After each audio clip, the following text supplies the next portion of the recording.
Hey guys, what is going on? Chris here with Warcade Gaming with another episode in my series aimed at covering peripherals and quality of life products coming out for the PlayStation VR. My hope is to bring you honest and detailed information along with my first-hand impressions to not only inform you of interesting PSVR related products, but most importantly to let you know if it's worth picking up. So without further delay, let's get into it.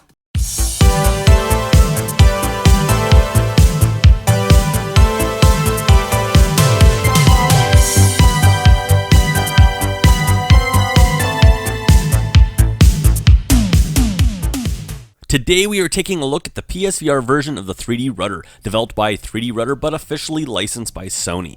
As a day one PSVR player, I know the struggle is real when it comes to the Move controllers and their lack of analog sticks. An oversight by Sony to be sure, as they chose to use the old PS3 style moves in an effort to keep the cost of console-based VR more reasonable to the masses. Unfortunately, as VR continues to grow past wave shooters and tech demos and into full-fledged, full-movement titles, the absence of analog sticks has really started to sting. And as some developers try to shoehorn janky movement schemes into their games in an effort to make their games playable on the PSVR, others have chosen to do away with the Move controllers in favor of the DS4, or simply passed on the PSVR altogether. Now yes, I have gotten used to the Skyrim style of PSVR movement controls and pretty much fling my left hand back to run backwards almost instinctually now. But I would be lying if I didn't say it has at times drastically hurt the fun factor of some otherwise fantastic titles. As titles the likes of Immortal Legacy, the Jade, Cypher, Space Junkies, and the Wizards come flying at us, the need for analog sticks is starting to go from nuisance to necessity. It is for this reason that I took particular notice of the 3dRudder, an already established motion controller on the PC side of things, but now making its way to the PSVR. So just what is this hoverboard thing and how does it work? Well, the 3dRudder is a motion controller that you control with your feet. The 3dRudder is a comprehensive 360 degrees motion solution with 4 axes of movement and independent speed control. In practical terms, the 3dRudder allows you to move in a 3D space with all movement controls placed at your feet where they belong, keeping your hands free to do hand-type things. In a standard full locomotion game, the rudder gives you the ability to walk, run, turn, and strafe with only subtle movements from your feet. In fact, with its touch-sensitive deck, you can even control vertical movements with just a lift of your foot. Flying titles have used the rudder to take over actual rudder control, and in some cases, all plane movement. The fact of the matter is that implementation of the 3dRudder is completely up to the individual game developer and what they see as a fit for their specific game. With no news of new Move controllers in the near future, when combined with the PSVR's lack of proper room scale, the 3dRudder seems like a perfect fit for PSVR users looking for improved controls. But how does it actually feel when using in the game? Well, let's dig into some supported titles and put it through its paces. One of the first titles announced for the PSVR 3dRudder, The Wizards, also just happens to be one of the best examples of a game that utilizes the rudder in ways that are simply game-changing. When first jumping into the game, the rudder makes a beep to let you know it's been identified and ready for your feet. In addition, an in-game prompt also gave me a notification that the device was identified and in use. So far, so good. A quick check in the settings sees the addition of additional control options added for the rudder, allowing me to further customize the experience. And with that, I was off and running. Literally. The first thing I noticed was the immediate ability to now control my movement speed. No longer was I tied to the rigid constraints of walk or run, as I now had complete control of my movement as I eased the rudder forward. Putting it through its paces, I was pleasantly surprised at how intuitive the whole process was. Turning while sensitive and fast at first took a few minutes to get used to, but I very quickly learned that the issue was actually my knee-jerk reaction to go full left or full right, when in fact the rudder actually utilized a much more robust turning system, allowing for turn speed control. Some more walking around to acclimate to this new way of moving, and also how to effectively stand still, and off to combat I went to put the rudder to the real test. For anyone who has played The Wizards, you not only know how great a game it was, but how frustrating the moves could be with their inherent drawbacks. With all the attacks in The Wizards being gesture-based with your hands, the entire process of avoiding attacks while mounting my own attacks was a doable but very frustrating and involved experience, for when gesturing for my attacks, turning and running backwards was next to impossible. Enter the rudder, and now with all the locomotion placed at my feet, I was free to attack and move unhindered, the way the game was originally designed, and in fact improving on the original analog stick-based control layout from the PC, which still requires manipulation of those analog sticks while attempting to gesture.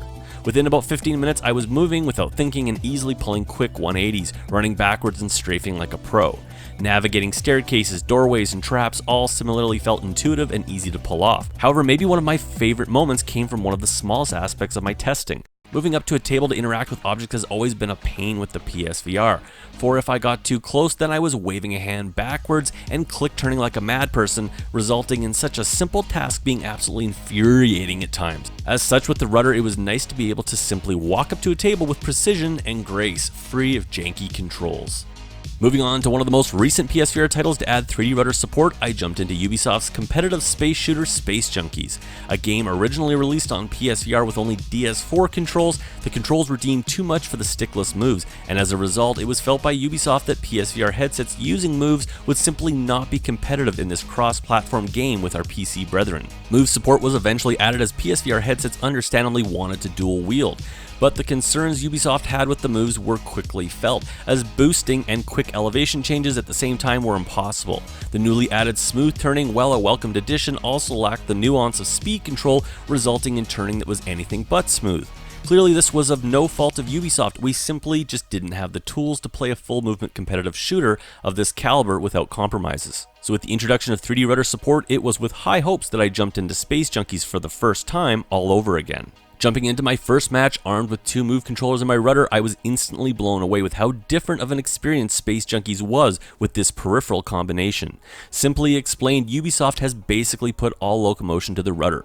Vertical movement is controlled via your head or a button press for up or down, thus almost completely freeing up your hands to dual wield. The ability to control my speed was simply a tip of my feet combined with the drastically increased control over turning and strafing, when combined with the moves, took Space Junkies from a fun but cumbersome experience and elevated it to maybe one of my current favorite PSVR titles. Within only moments I was soaring through matches with ease and racking up kills while easily and literally running circles around other rudderless PSVR players. It simply made movement that much quicker and accurate while never sacrificing gun movement.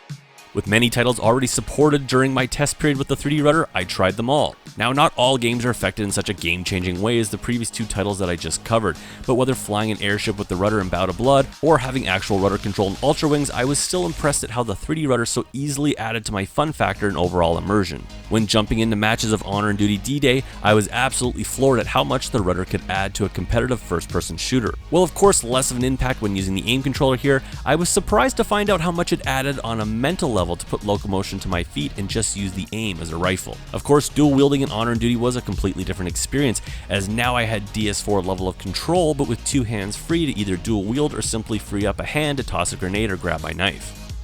Red Matter, a game that often had your hands busy and involved a lot of situations that required walking up to things and interacting, also benefited nicely from having locomotion put to the rudder, making the whole game feel much easier to play and as a result much more intuitive and immersive.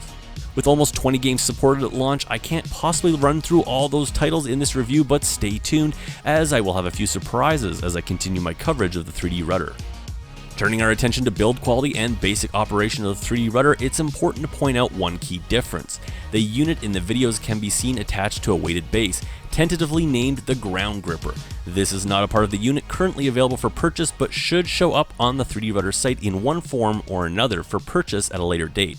Now, the 3dRudder as a standalone unit does work well, but does have a tendency to sometimes slide under more frenzied usage, whether on carpet or hardwood surfaces. However, I did find that sliding could be mostly avoided with placement of the device, with my legs coming straight down on the rudder and not kicking out. In addition, I also found that thicker carpet could also take away slightly from lighter movements, requiring more intentional movements from the user and taking away slightly from the nuances that the device is capable of. As a result, I predominantly used the base during my play sessions and found it to be an absolutely perfect solution and highly recommended as a future upgrade for 3dRudder owners or those considering picking one up. Build quality of the main unit itself is absolutely first rate, which is not surprising due to the fact that it is in fact officially licensed by Sony themselves.